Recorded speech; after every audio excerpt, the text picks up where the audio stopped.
سبيل الدموع سبيل مريح. الحمد للہ والصلاة والسلام علی رسول اللہ اما بعد. محترم سامعین کرام، آج ہم آپ کے سامنے ماہ محرم الحرام سے متعلق چند گزارشات پیش کریں گے. آج کے اس بیان میں ماہ محرم کی فضیلت اور اس مہینے میں کون کون سے کام ہمیں کرنے چاہیے یہ بیان کیا جائے گا. ماہ محرم الحرام یہ اسلامی کیلنڈر کے حساب سے پہلا مہینہ ہے، یعنی اسلامی سال نو کا آغاز ماہ محرم الحرام سے ہوتا ہے. اس مہینے کی حرمت، اس مہینے کے فضائل اور برکات بے شمار ہیں، اور یہ مہینہ زمانۂ جاہلیت سے ہی فضیلت والا، احترام والا سمجھا جاتا تھا.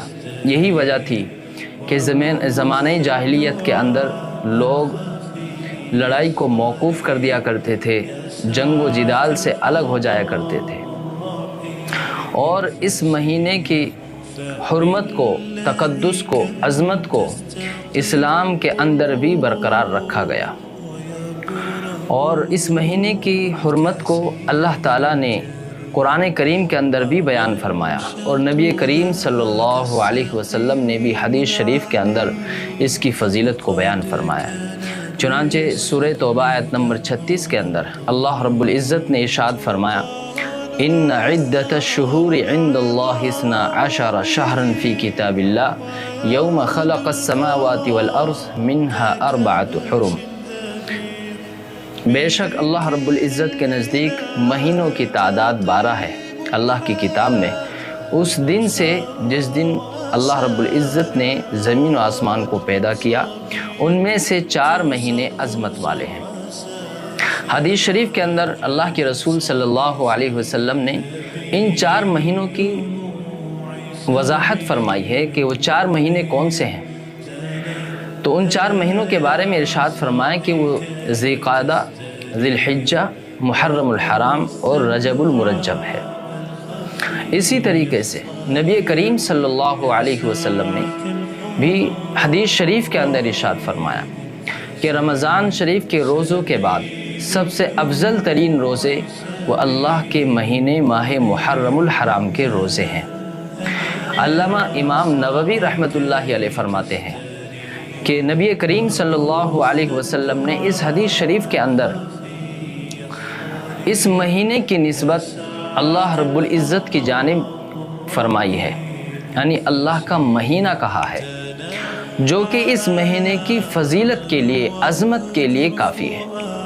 اور چونکہ اللہ رب العزت اپنی نسبت مخلوق میں سے اس کی طرف فرماتے ہیں کہ جو مخلوق اللہ کے نزدیک خصوصیت رکھتی ہے یا خاص ہوتی ہے، تو قرآن کریم کی اس آیت سے اور نبی کریم صلی اللہ علیہ وسلم کے اس فرمان سے اس مہینے کی حرمت کا، عظمت کا، تقدس کا اندازہ ہوتا ہے.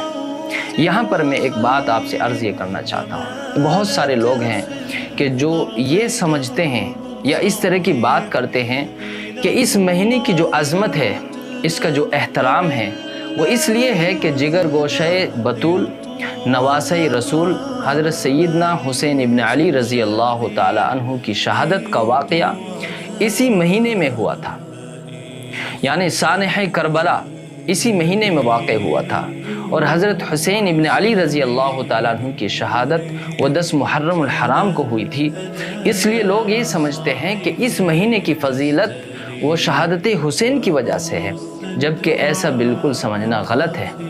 چونکہ قرآن کریم سے نص قطعی سے یہ بات ثابت ہو چکی ہے، اور نبی کریم صلی اللہ علیہ وسلم کے فرمان سے یہ بات ثابت ہو چکی ہے کہ اللہ تعالیٰ نے اس مہینے کو جو عظمت والا بنایا ہے وہ شروع سے ہی بنا رکھا ہے، جب سے زمین و آسمان کو پیدا کیا ہے. لہٰذا اب اس طرح بات کرنے کی کوئی گنجائش ہی باقی نہیں رہتی کہ اس مہینے کی جو عظمت ہے وہ شہادت سیدنا حسین رضی اللہ تعالیٰ عنہ کی وجہ سے ہے.